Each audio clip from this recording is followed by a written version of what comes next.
Assam school tech ইনফোলৈ আপোনালোকক পুনৰবাৰ স্বাগতম জনাইছো।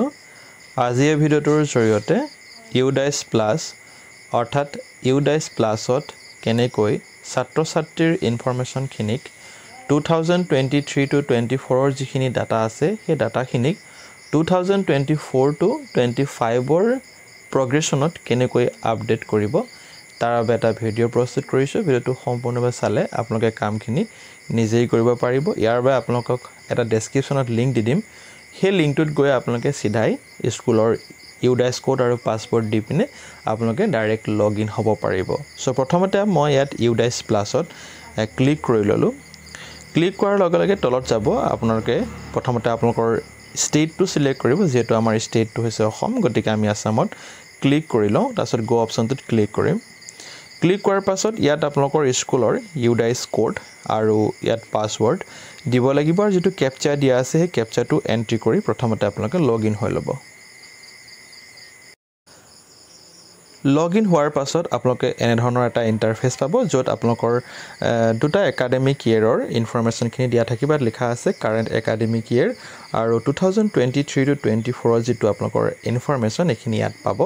গতিকে আপোনালোকৰ কাম কৰিবলগীয়া আছে কেৱল 2024 to 25।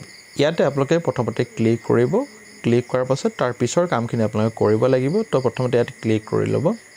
ইয়াত ক্লিক কৰাৰ পাছত আপোনালোকে ওপৰ ফালে এনেকুৱা ধৰণৰ এটা 3 ডট অপশ্যন এটা পাব, কাৰ্চিন দেখা পাইছে, তাত আপোনালোকে ক্লিক কৰি ল'ব।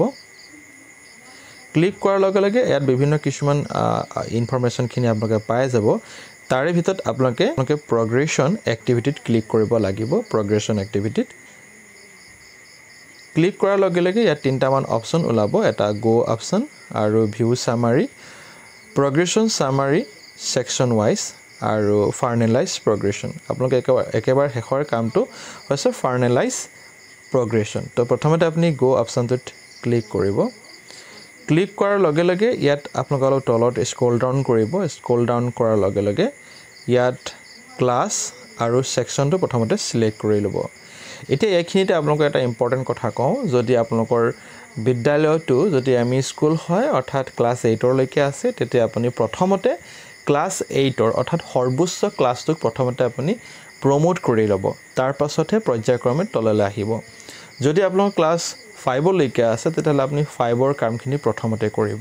যদি আপোনালোকৰ ক্লাছ 10 লৈকে আছে তবে 10 লৈকে কৰিব। তেনেকৈ ধৰণে আপোনালোকে বাকিখিনি কাম কৰি যাব। তো প্ৰথমতে আমাৰ ইয়াত সৰ্বোচ্চ ক্লাছটো আপোনালোকে দেখা পাইছে যে ক্লাছ 10 আছে, গতিকে ক্লাছ 10ক মই সিলেক্ট কৰি ল'ম। সিলেক্ট কৰাৰ লগে লগে সেকশন অপশ্যনটো আছে, সেই সেকশনটো ক্লিক কৰি গো অপশ্যনটোত আপোনালোকে দেখা পাইছে গো অপশ্যনটোত ক্লিক কৰি দিম। ক্লিক কৰাৰ লগে লগে ইয়াত আপোনালোকৰ ষ্টুডেণ্টৰ গোটেই ইনফৰমেশ্যনখিনি আহিব, আৰু ইনফৰমেশ্যনখিনি আপোনালোকে দেখিছে ডান অপশ্যন ইয়াত দি থোৱা আছে, অৰ্থাৎ ইতিমধ্যে মই ক্লাছ 10ৰখিনি সম্পূৰ্ণ কি হৈছে তথ্যখিনি আপডেট কৰি যোৱা হৈছে কাৰণে এই তলত আপোনালোকৰ এটা অপশ্যন দেখা নাপায়, সেইটো হৈছে ফাইনেলাইজ, অৰ্থাৎ ক্লাছ 10ৰ প্ৰগ্ৰেছন ইতিমধ্যে কমপ্লিট হৈ গৈছে, সেইকাৰণে ইয়াত ফাইনেলাইজ অপশ্যনটো দেখা পোৱা নাই। এতিয়া আপোনালোক ক্লাছ 9ৰখিনি মই দেখুৱাম। ক্লাছ 10ৰখিনি প্ৰগ্ৰেছ হৈ গ'ল, এতিয়া ক্লাছ 9ৰখিনি কৰিবৰ কাৰণে আপোনালোকে ওপৰলৈ আহিলে, ওপৰলৈ অহাৰ পিছত ঠিক একেধৰণে ইয়াতেই আপোনালোকৰ ক্লাছটো সিলেক্ট কৰিব। ক্লাছ 9 সিলেক্ট কৰিলে, ক্লাছ 9 সিলেক্ট কৰাৰ পাছত ইয়াত আপোনালোকৰ সেকশনটো সিলেক্ট কৰিব, গো অপশ্যনটোত ক্লিক কৰি দিব। ক্লিক কৰাৰ লগে লগে ষ্টুডেণ্টৰ গোটেই ডিটেইলছখিনি আহি যাবগৈ। আহি যোৱাৰ লগে লগে আপোনালোকে এনেকৈ ধৰণে ইন্টাৰফেস পাব। ইয়াতে দেখিছেনে, ইয়াত প্ৰথম ছাত্ৰজনৰ ইনফৰমেশ্যনখিনি আপডেট কৰি দিয়া হৈছে, গতিকে সেইকাৰণে ডান অপশ্যনটো দেখা পোৱা গৈছে। দেখিছেনে, ডান অপশ্যনটো দেখা পোৱা গৈছে। যদি কেনেবাকৈ কাৰেকশ্যন কৰিবলগীয়া থাকে তেতিয়াহ'লে আপুনি কাৰেকশ্যন অপশ্যনটোত ক্লিক কৰিব। তাৰপিছত এজন মই ছাত্ৰৰ যিটো পেণ্ডিং হৈ আছে, অৰ্থাৎ ইয়াৰ আপডেশ্যনটো হোৱা নাই, গতিকে এই আপডেশ্যনটো কৰিব লাগিব। তো তাৰ কাৰণে প্ৰথমতে আপোনালোকে অলপলৈ আহিলে আপোনালোকে সিলেক্ট অপশ্যন দেখা পাইছে, ইয়াত এনেকৈ সিলেক্ট অপশ্যনটো থাকিব, সেই সিলেক্ট অপশ্যনটোত ক্লিক কৰিব। ইয়াত আপোনালোকে তিনিটামান অপশ্যন পাব। এটা প্ৰথম অপশ্যনটো হৈছে প্ৰমোটেড উইথ এক্সামিনেশ্যন, মানে এক্সাম দি পাছ হৈ যোৱা হ'লে আপুনি এইটো অপশ্যনটো ক্লিক কৰিব।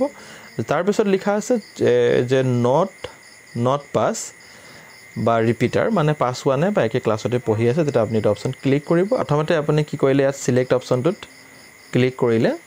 ক্লিক কৰাৰ পাছত আপুনি যিকোনো এটা অপশ্যন ইয়াত ক্লিক কৰিব। ক্লিক কৰাৰ পাছত ক্লাছ আপোনাৰ 2023 পৰা 24 যিখিনি মাৰ্কছ আছিলে টোটেল মাৰ্কছ পাৰ্চেণ্টেজটো সেই ছাত্ৰ বা ছাত্ৰীগৰাকীৰ আমি মাৰ্কছৰ যিটো পাৰ্চেণ্টেজ সেইটো ইয়াত এণ্ট্ৰি কৰিব লাগিব আৰু কিমান দিন তেওঁলোকে মানে প্ৰিভিয়াছ ইয়েৰত প্ৰেজেণ্ট আছিলে সেই প্ৰেজেণ্টটো আপোনালোকে ইয়াত ভৰাব লাগিব এইটো কৰিব লাগিব তাৰ পিছত আপোনালোকৰ আকৌ আছে কি স্কুলিং ষ্টেটাছ মানে এটা যদি সিলেক্ট কৰে আপুনি studying in the same school মানে যদি একে স্কুলতে পঢ়ি আছে তেতিয়া আপুনি দিব আৰু যদি বেলেগ এখন স্কুলে আপোনালোকে গুচি গ'ল মানে ট্ৰান্সফাৰ লৈ গুচি গ'ল তেতিয়া অপচন ক্লিক কৰি ল'ব